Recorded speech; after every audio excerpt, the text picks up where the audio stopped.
Eu saúdo a igreja com a paz do Senhor. Eu os convido para que se assentem dando glória a Deus. Parece que festa de aniversário, a gente glorifica menos, né? Mas é um culto, irmãos, é um culto de ação de graça. E mais uma vez o nome do Senhor é exaltado no nosso meio, não é verdade? Pelas grandes obras, pelas grandes bênçãos que Ele tem derramado sobre a sua igreja. Eu louvo a Deus por esta oportunidade de retornar a esta casa, rever alguns irmãos, rever meu pastor Benjamin. Conversei aqui um pouquinho com ele já me fez chorar, lembrando de pessoas que já estão dormindo no Senhor. Ele foi pastor da minha família, da minha mãe, das minhas irmãs, não é verdade? Meu cunhado esteve ali no Parque Pedroso por um período de tempo.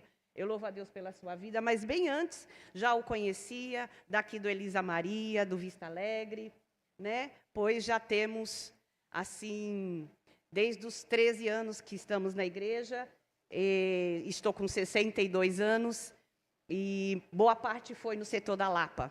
Então, alguns irmãos fizeram parte da minha história, pastor Silvio, pastor Oswaldo Tramarico, pastores que disseram que eu seria uma professora da EBD. Aleluia, e graças a Deus, o Senhor me deu condições de fazer teologia, bacharel e professora da FAESB em teologia.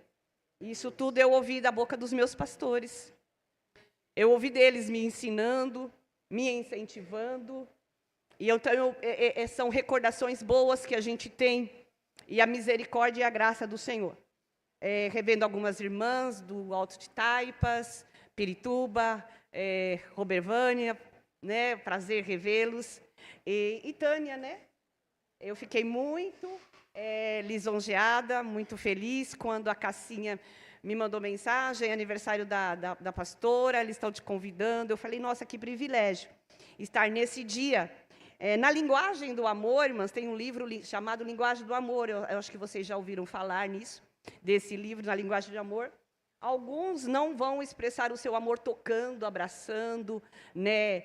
Às vezes até ligando, dizendo te amo, mas vão expressar seu amor presenteando, dando presente, né? Aquele marido que chega com presente, mas não fala que te ama, então é isso aí. Ele chega com presente, mas não fala que te ama. Ele vai para a cozinha, ele faz o teu café, ele arruma a mesa, ele varre a casa, mas ele não fala que te ama, mas é a linguagem dele de amor, né? Tem aquele que vai cuidar, ele vai cuidar na hora que ela estiver doente, ele está ali presente, ele larga tudo, ele senta do lado, ele leva remédio. Linguagens do amor, cada um tem uma maneira de expressar o seu amor. E eu não estou em contato com a Tânia todos os dias no culto, mas de vê-la, já sinto carinho, né? Em vê-la, em estar com ela, eu sinto carinho. Eu nunca disse para ela, te amo, menina, opa, vamos conversar uma hora. Nunca disse isso para ela. Mas eu fiquei muito alegre a ser convidado. Isso é amor.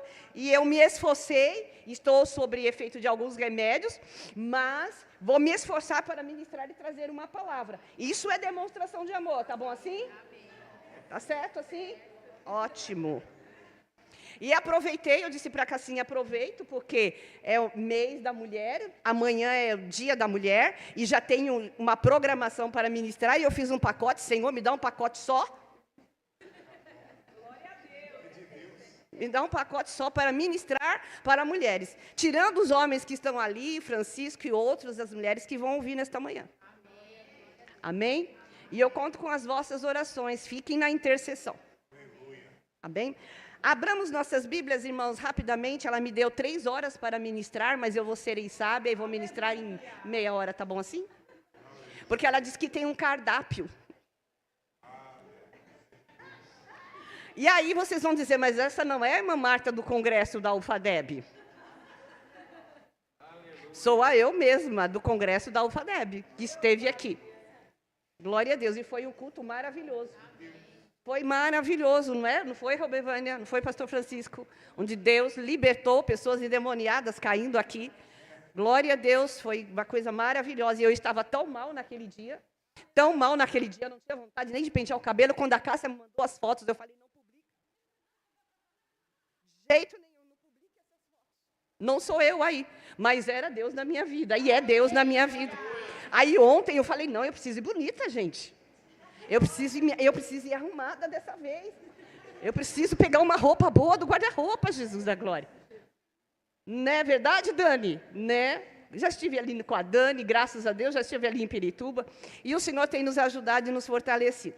Amém, queridas? Abramos nossas Bíblias, capítulo 11 de Hebreus, e o versículo 33 e o versículo 34.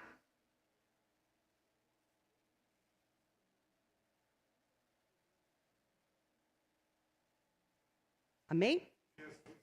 Que diz assim: os quais, pela fé, venceram reinos, praticaram a justiça, alcançaram promessas, fecharam as bocas dos leões, apagaram a força do fogo, escaparam do fio da espada, da fraqueza tiraram forças, na batalha se esforçaram, puseram em fuga os exércitos dos estranhos. Pensando, é um texto, irmãs, que eu sempre tenho ele em mente. Sabe quando você acorda, eu sou assim, eu não acordo pensando às vezes no café. Eu acordo lembrando de um texto bíblico. Eu acordo pensando numa mensagem, não para ministrar, mas o Espírito Santo ministrando em meu coração. Acordo com um hino, e acordo já cantando aquele hino. É o Espírito Santo me cuidando de mim logo ao amanhecer. Aleluia. Glória a Deus. E às vezes eu venho essa mensagem, esse texto. Tiraram forças da fraqueza. Ou da fraqueza, tiraram forças. E na batalha se esforçaram, esse esforço que elas fizeram na fraqueza, e parece um paradoxo tirar força da fraqueza, mas é na fraqueza que eu dependo de Deus, é na fraqueza que eu reconheço a grandeza de Deus, é na fraqueza que eu reconheço a dependência de Deus, é na fraqueza que eu reconheço a minha pequenez. E aí, desse modo, ele tem liberdade de trabalhar em mim, porque ele não trabalha em coração soberbo, ele abate. Ele não trabalha em coração exaltado, ele quer enxugar aquela exaltação. E aí que eu diminua, que ele cresça, que eu desapareça e ele apareça. Eu estou tirando forças dessa minha fraqueza. Não é fraqueza de moral, fraqueza moral, não. Não é fraqueza ética, é fraqueza de dependência. É falta de recursos. É falta de estratégia. Às vezes não tenho estratégia nessa batalha. Não tenho estratégia nessa batalha. Glória ao nome. Você entende isso? Amém. Amém. E eu fico alegre quando o Espírito Santo me acorda com esta mensagem. Marta, tira força da fraqueza. Aleluia. Se esforça. Porque o exército estranho vai partir em retirada. E o exército estranho muitas vezes não está no exterior, está no interior. São aquelas células, o cérebro.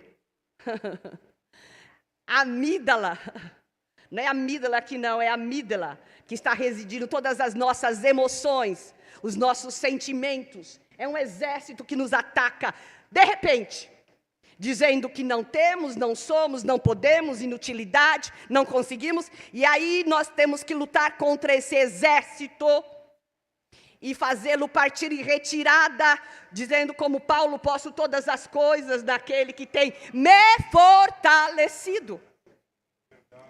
Você está aí glorificando a Deus? Glória a Deus. E eu pus um tema, irmã Tânia, nesse texto, pensando nesta ministração desta manhã, e pensando em tudo que vamos falar ainda este mês. Pastor Dorival, Deus nos chama para inspirar. Você pode mentalizar isso? Deus te chamou para inspirar.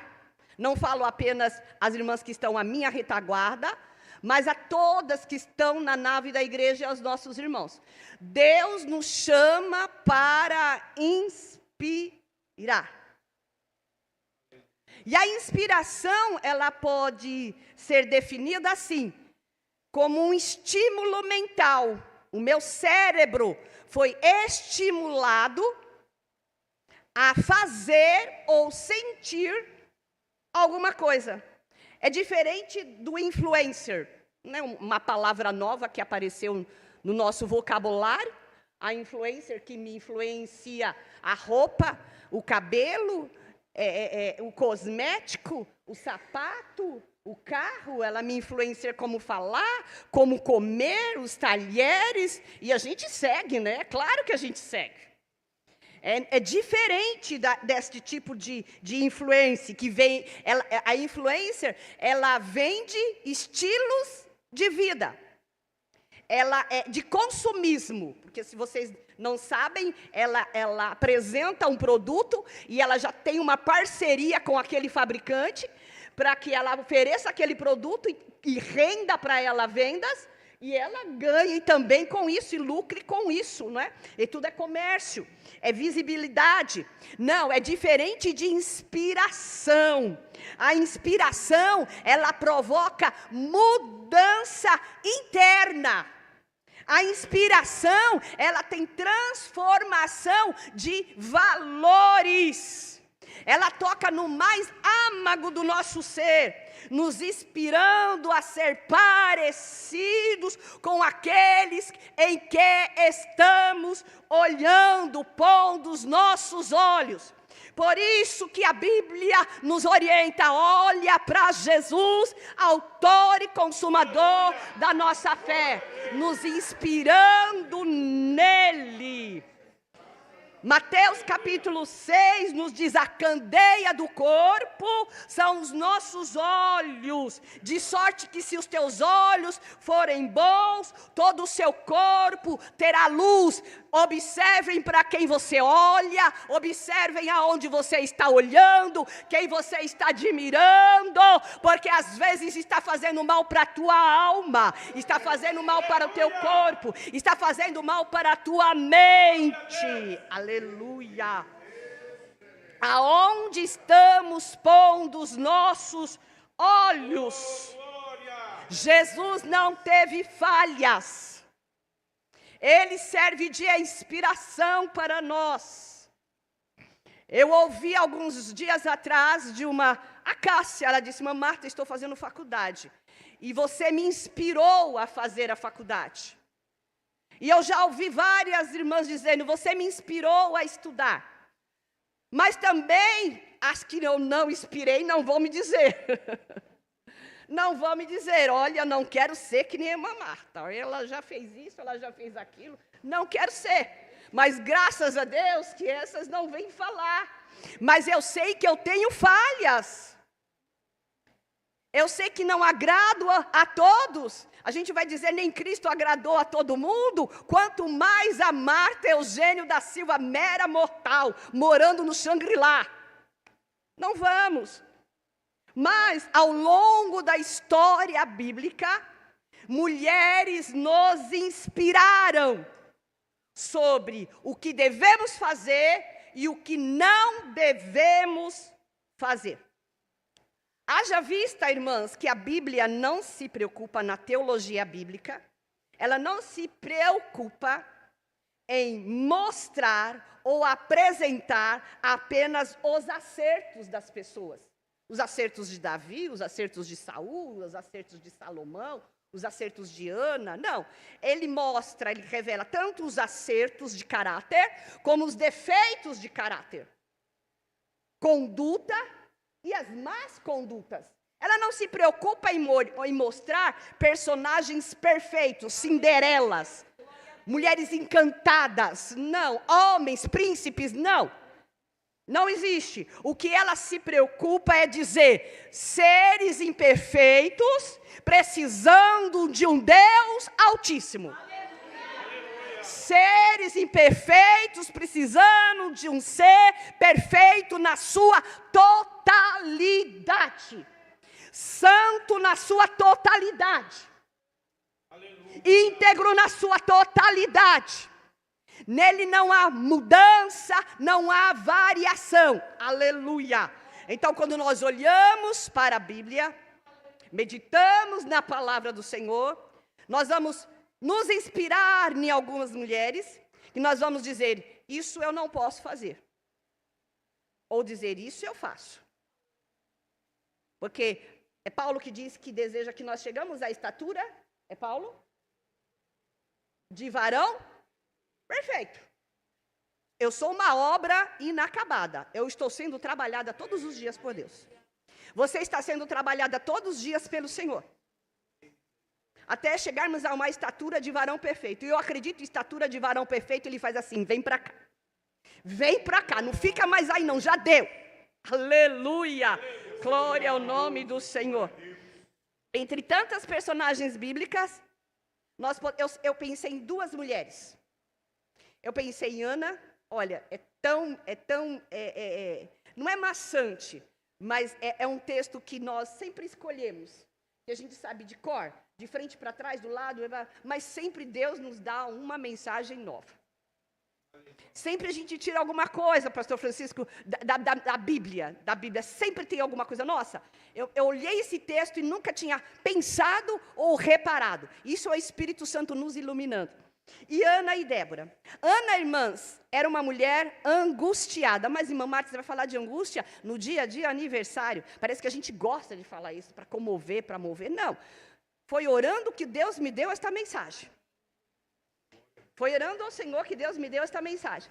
Ana era uma mulher angustiada de alma. Ela era aflita.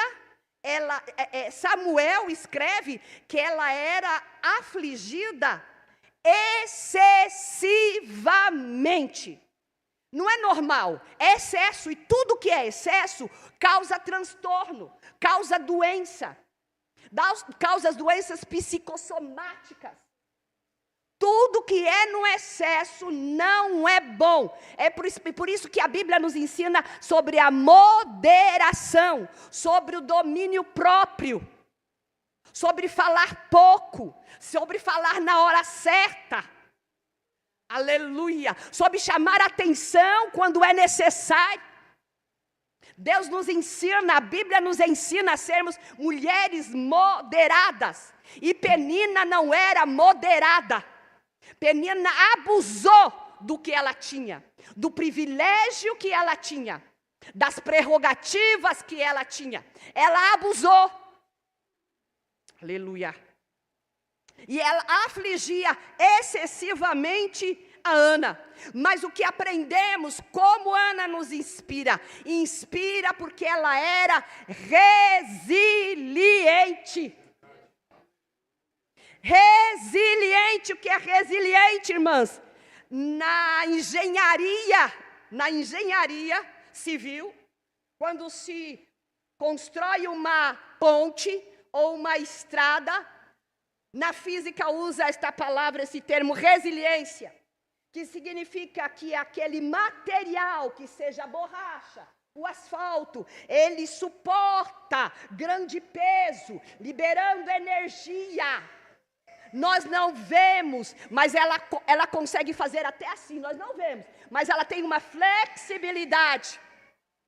Mas depois que passa aquele peso, gasta aquela energia, ela volta à forma novamente. Ela volta ao seu estado novamente. Então, resiliência é a capacidade de se recuperar após as adversidades. Aleluia. É como nós temos nos recuperado nos dias difíceis. É como nós temos nos recuperado na noite chuvosa e tempestuosa. É como nós temos nos recuperado naquela palavra que nos feriu tanto.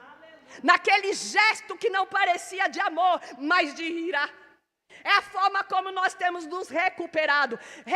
Resiliência. É a forma como a igreja tem enfrentado os dias tão difíceis nos dias de hoje. Resiliência. A igreja permanece se esticando, crescendo, subindo, indo para os lados, para frente, marchando. O peso é grande, às vezes até insuportável, mas nós nos levantamos novamente.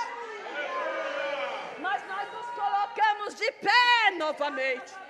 E não pense que termina. Vem outro peso, vem outro fardo, vem outra fadiga, mas novamente nos levantamos. Você pode glorificar a Deus, exaltar a Deus. Deus é poderoso para te dar resiliência no seu lar, no seu ministério, na sua profissão. Não seja o que você estiver, que você precisa dessa resiliência divina. Aleluia. Divina capacidade para suportar. É evidente que a sua autoestima era baixa. Não tem como. A sua autoestima era baixa. Já estava prejudicada. Eu não vou ler a história de Ana, porque todas nós conhecemos a história de Ana. Não vou me deter a não temos até esse tempo para fazer isso. Mas conhecemos. Ela era perturbada por Penina porque não tinha filhos. E é uma outra história, entre a história. E nós não vamos nos deter sobre isso. Mas, o que eu quero dizer é que ela era comparada. E é uma outra palavra. Estigma da inferioridade. Quando o Pedrinho, meu esposo, que alguns conhecem, ele dirigiu congregação 35 anos. E ele disse, vou descansar. Preciso descansar. Eu me vi perdida.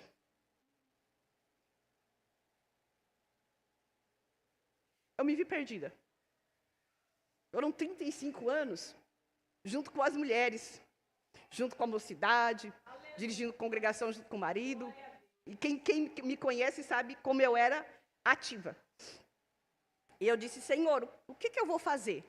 Porque estigma é isso também, né? Você é a esposa do pastor.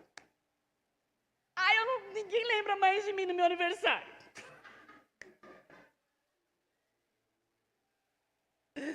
Não tem culto mais especial para mim. O dia da pastora, não tem mais, acabou. Jesus da glória. 35 anos vivendo isso.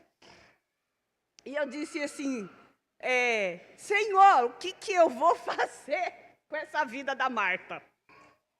O que eu vou fazer? Porque eu nunca trabalhei. Trabalhei assim, de costureira, coisa pouca, dando aula de teologia na FAESP, na IETESP. O que eu vou fazer, Senhor? Aí eu falei, sabe uma coisa? Vou continuar trabalhando com essas amadas. Aí fiz o curso de terapeuta.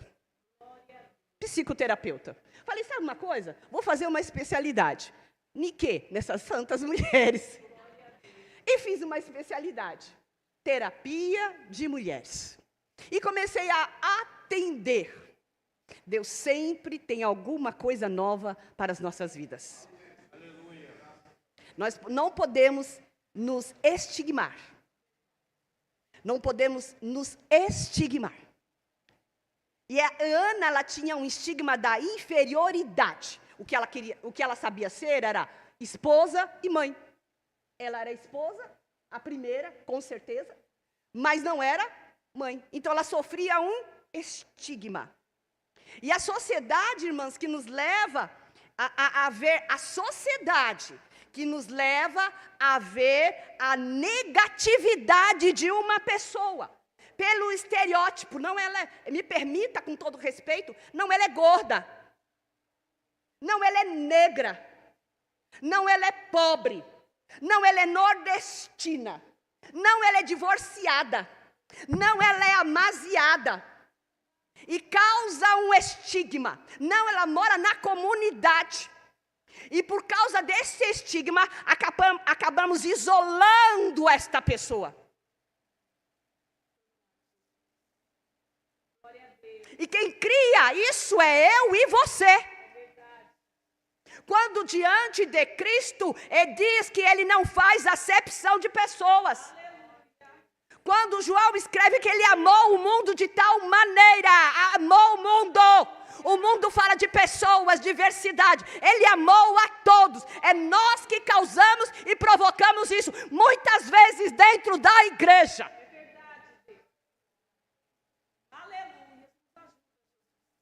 Muitas vezes dentro da igreja, isolamos, desvalorizamos e geram exclusão social persistente.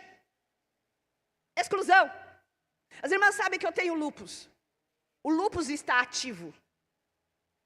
Mas eu não sabia que era lúpus, doença autoimune. E o Júnior? E pela primeira vez que eu fiquei calva, que o lúpus inflamou os folículos do meu cabelo e derrubou, ele ficou tão pouquinho, e eu pegava um pedaço de bombril e fazia um coquinho aqui para cobrir. Depois que ele cresceu, e eu perguntava, bem, tá bom? Pedrinho tá bonito, Pedrinho tá bom. Está ótimo. Tira. Glória a Deus. Aleluia. E aí quando cresceu, ele disse assim, graças a Deus. Graças a Deus cresceu o teu cabelo. Eu falei, mas você não falava que estava bonita, mas eu tinha que falar para você não ficar mal. Eu tinha que falar para você não ficar mal, bem. Tudo para me deixar bem. Mas aí caiu novamente, e caiu. E da última vez que eu estive aqui, ele já estava bem fraquinho, caindo, ele desfarela. E eu disse, sabe uma coisa? Eu não vou deixar essa doença me inferiorizar. Ela está em mim, mas eu não sou essa doença. Aleluia. Eu não sou isso. Glória a Deus. É não viver o problema intensamente. Não regar o problema todo dia. É não dar adubo ao problema todo dia. Eu não vou dar adubo a este problema. Aleluia. Não vou dar. Eu não vou dar voz a este problema. Eu vou comprar uma lace das caras e vou me arrumar. Glória a Deus.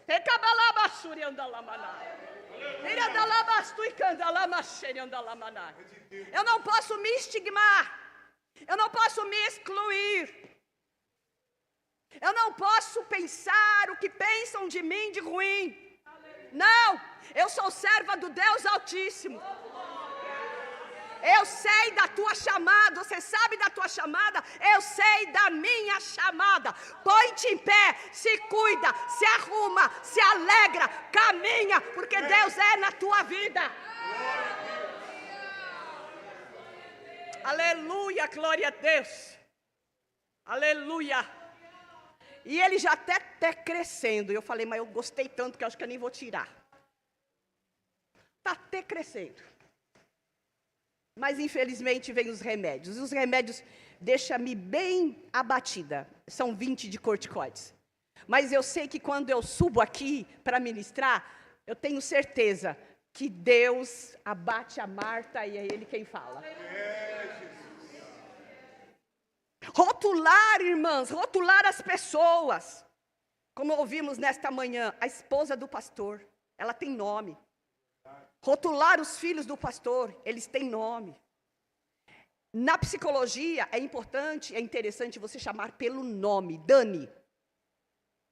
Desperta no seu cérebro, eu sou a Dani. Ela me reconhece como a Dani. É importante isso. Sabe quando o marido te fala assim, meu bem? Ele pode até falar bravo, meu bem! Quando o Pedrinho fala, Marta, eu falei, fiz alguma coisa. Porque ele me chama de bem, de amor. E isso desperta no meu cérebro, na minha memória afetiva, momento de carinho, momento de amor. É a mesma coisa que eu chegar aqui para a Tânia e falar,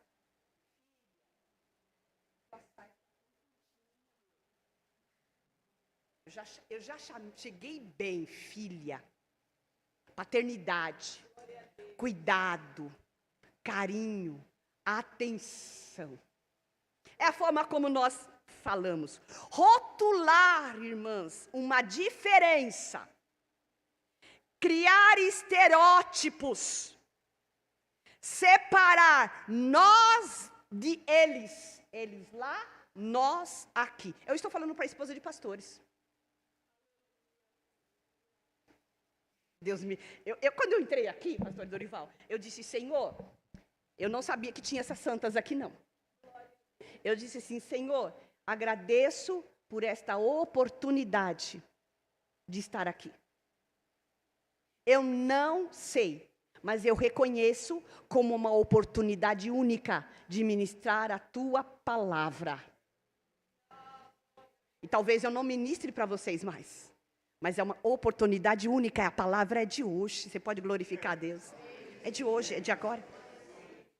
E não é aquela palavra que você vai pular e dançar, não, mas eu estou fazendo você refletir. É reflexão. Separar nós de eles. Uma vez eu fui ministrar num grande congresso de mulheres, numa chácara. Mas eu fui tanto medo, e tinha exposições. Exposições de artesanato, e a minha irmã, a Miriam, levou os artesanatos, e eu fui ajudá-la. Eu não queria nem ouvir a irmã que estava ministrando na parte da manhã, não queria de jeito nenhum. E eu não ouvi a irmã que estava ministrando de manhã. E eu fui ajudar a minha irmã e tinha, assim, números de sorteio, pastor Dorival. E eu disse assim, eu queria esse número também para me receber um edredom da Pernambucana. Ela disse, não, você já está presente. Ela não sabia que eu era menina. Você já está montando barraca? Você já está montando. Eu estava ajudando a minha irmã. Falei, tá bom. E as irmãs estavam tudo chiquetosas, eu estava de jeans, eu achei chacras, jeans. Mas quando chegou a vez de eu ministrar, que eu sentei e me chamaram para o púlpito, a irmã que estava à porta, ela olhou para mim bem assim, abaixou a cabeça e veio e me trouxe um número. E eu agradeci. É nos julgar pelo estereótipo. Da forma como vestimos, como andamos, com quem estamos. Eu deveria ter chegado com as grandes, sentado com as grandes. Não, eu fiquei ali com as pequenas, no estereótipo dela, que elas eram pequenas. Mas o Senhor abençoou grandemente naquela tarde. O Senhor falou grandemente naquela tarde. E eu mal sabia que a irmã que tinha pregado de manhã seria a minha professora de teologia. E aprendi com ela.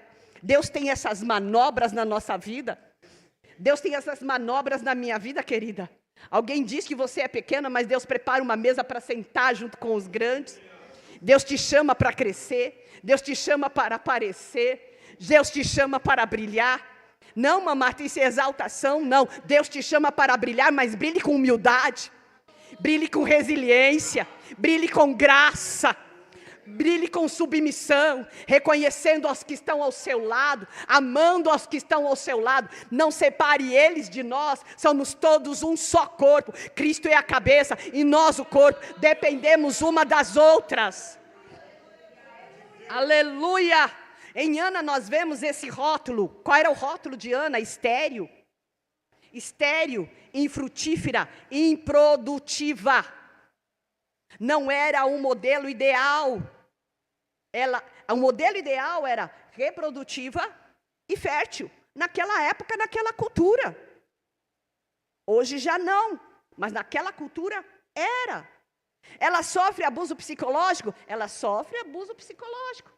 As mulheres hoje sofrem abuso psicológico? Sofrem. Abuso econômico? Sim.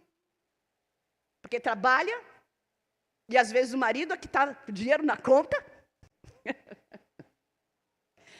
O dinheiro cai na conta do marido e ele diz, esse tanto é teu. Ainda tem que pedir.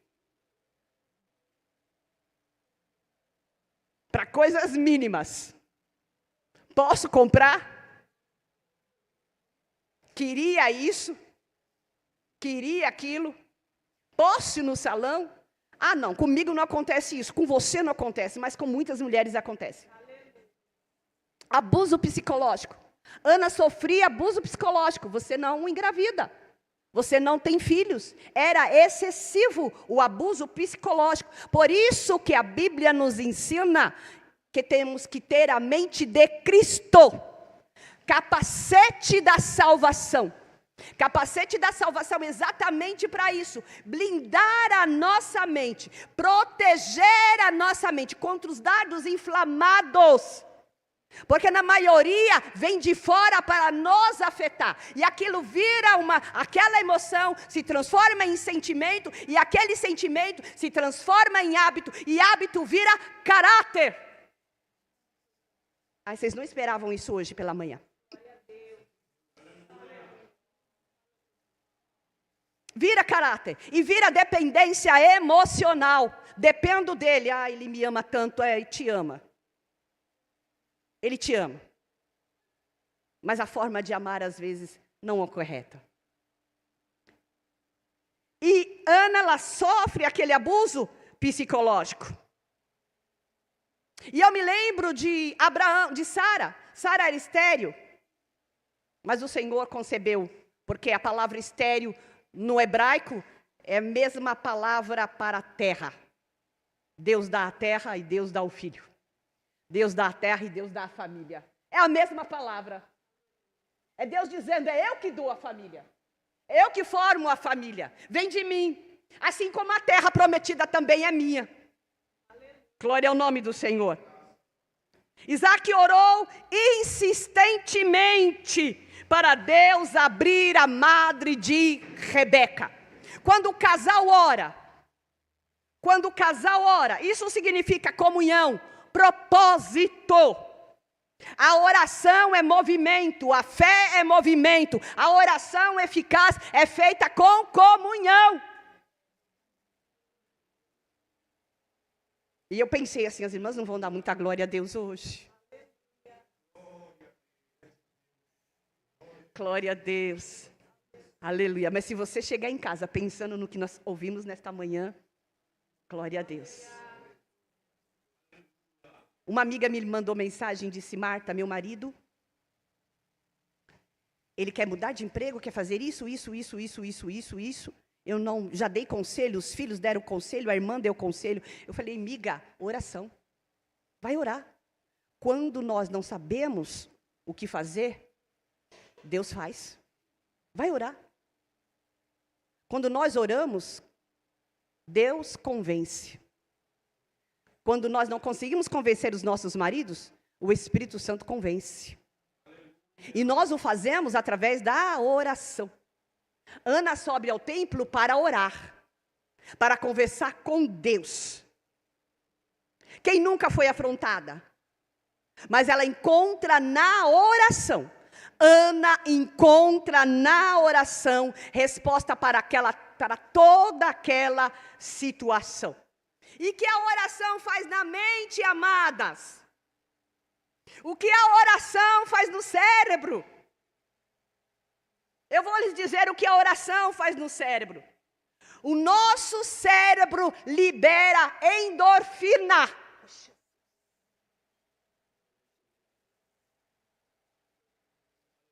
Deus é tão bom e perfeito.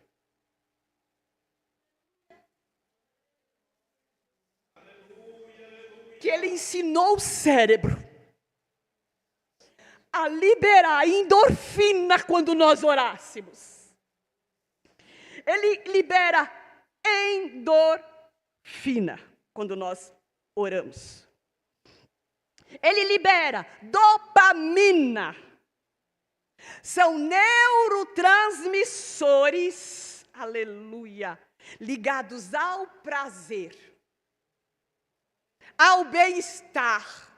É por isso que quando você levanta da oração da madrugada, é por isso que quando você levanta da oração que você derrama a sua lágrima como Ana derramou, você levanta leve, você levanta tranquila, você levanta cantando, você levanta crendo, porque Deus fez isso no teu cérebro. Foi Ele que criou isso no teu cérebro. Aleluia. Libera neurotransmissores. ligados ao prazer e ao bem-estar. Isso nos dá uma sensação de paz, de felicidade. É você que está falando isso, irmã Marta, não é a ciência, é a neurociência, com experiência, dizendo o que acontece com o cérebro quando nós oramos, mulheres de Deus.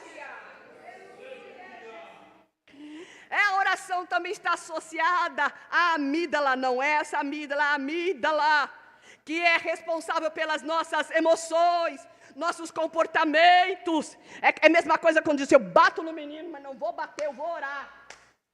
Eu vou orar primeiro. Aí eu oro, quando eu levanto da oração, eu sento e converso. É Deus te acalmando. É Deus te ajudando a tomar decisões. Eu vou separar, agora eu separo, agora eu não fico, você vai orar. Você volta da igreja dizendo, eu vou conseguir, eu vou vencer, eu vou persistir. É quando você é humilhada pelo filho, maltratada, está lá nas drogas, viciado, dependente, vou jogar fora, vou internar. Você vem orar e você volta e diz, eu vou cuidar, eu vou cuidar, eu vou cuidar. Aleluia! É Deus controlando as nossas emoções, os nossos sentimentos, nos enchendo de paz, nos enchendo de força. Nós tiramos forças da fraqueza. É tirando força da fraqueza. Aleluia! Regulando as nossas emoções, regulando os nossos comportamentos. Na cultura judaica, a mulher não é a mulher do lar. É o lar que está na mulher. Olha que coisa linda. Não é a mulher do lar, eu sou do lar. Não é isso que a gente põe às vezes. Qual é a sua profissão do lar? Não. A cultura judaica, o lar está na mulher. Coisa linda. Então você precisa ter saúde. Depende de você. Depende de nós. Aleluia, glória a Deus.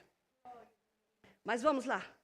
Aliás, então nós somos uma dessas que tem essas experiências gloriosas com Deus. Eu sou essa mulher. Você é essa mulher. Tânia, vocês são essas mulheres. Não é? Vocês também. Nós somos essas mulheres. Não são mulheres, mas tem essa experiência com Deus. Tem essa experiência com o Senhor. Deus é a fonte da nossa esperança. E veja, uma coisa que tantos anos, a gente ensina tanto. Samuel, que escreve o livro de Samuel. E na ministração veio assim, de repente. Quem faz a biografia de Ana?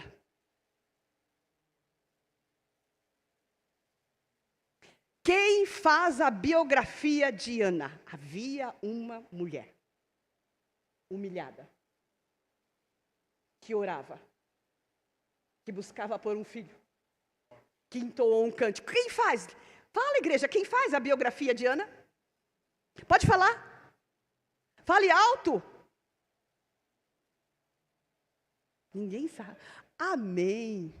Quem faz? Eu já ia dizer classe. Quem fez? Quem escreveu? Fale alto, classe. Samuel. Mas fala com alegria. Quem era Samuel? O seu filho vai escrever a tua biografia. O teu filho vai contar a sua história. O teu filho vai dizer, eu tive uma mãe que orava por mim. Eu dei trabalho para essa mãe. Eu fui rebelde, mas essa mulher era de oração. Eu vi a minha mãe no quarto, na madrugada, derramando lágrimas. Aleluia. Hoje eu sou um grande homem. Eu sou uma grande mulher, porque eu tive uma mãe que orava. Teu filho, levanta a mão assim para o alto. Teu filho vai escrever a tua biografia. Teu filho vai dizer algo de você, que vai exaltar o teu nome. Aleluia. E todas as mazelas que Ele já disse a teu respeito, para você, hoje cai por terra. Por Deus escreve lá no futuro uma história diferente. Glória a Deus, aleluia. E para terminarmos, outra pessoa, outra mulher que nos inspira. Falei de Ana que orava. E outra mulher que nos inspira é Débora. Débora, ela era juíza, porque o povo fazia o que era mal aos olhos do Senhor. E o Senhor suscitava inimigos para afligir Israel. Mas da mesma maneira que o povo clamava, Deus levantava um juiz. E dentre esses juízes, nós temos apenas uma mulher, que é Débora. Débora, ela se levanta para julgar, instruir e aconselhar. Eu acredito, se pertencia aos sacerdotes, instruir quanto à palavra e quanto à lei, Débora teria que ter um mínimo de conhecimento na lei. Um mínimo de conhecimento na lei. Ela instrui e aconselha. E também é profetiza. Ela também nos inspira, irmãs, no tocante a sermos moderadas, sábias, e não só apreciadoras, mas praticantes da verdade e da palavra. Era uma mulher que dividia as tarefas de sentar debaixo das palmeiras e aconselhar, mas também de cuidar das suas tarefas domésticas, e também das suas responsabilidades familiares juntos ao seu esposo. Ela dividia, era uma tripla jornada, como de nós hoje também é uma tripla jornada. Mas ela fez tudo isso debaixo da orientação do Espírito Santo. Debaixo da orientação do Espírito Santo. Porque o Espírito Santo, ele conhece todas as coisas de Deus. Ele é o Espírito de Deus. Ele conhece todas as coisas de Deus. E ele revela-nos através da palavra o seu querer. Embora o acúmulo de diferentes funções que Débora tinha, ela vivia no macro. Mas o que é isso, irmã Marta, o macro? O macro, talvez nós nunca cheguemos ao macro. Ana era micro-ondas. Ana era o micro. Casa, esposo, família. Débora era macro. Casa, família e um povo. Um povo para cuidar, Tânia. Um povo para cuidar, mulheres. Um povo para orientar. Um povo para aconselhar. Responsabilidade ministerial. Ela mesma entoou um cântico. Eu estou falando bem corrido. Ela mesma entoou um cântico. Eu me levantei por mãe. Por mãe. E eu quero finalizar. Estou finalizando. Ela se levantou por mãe. Mãe, ela tem uma característica.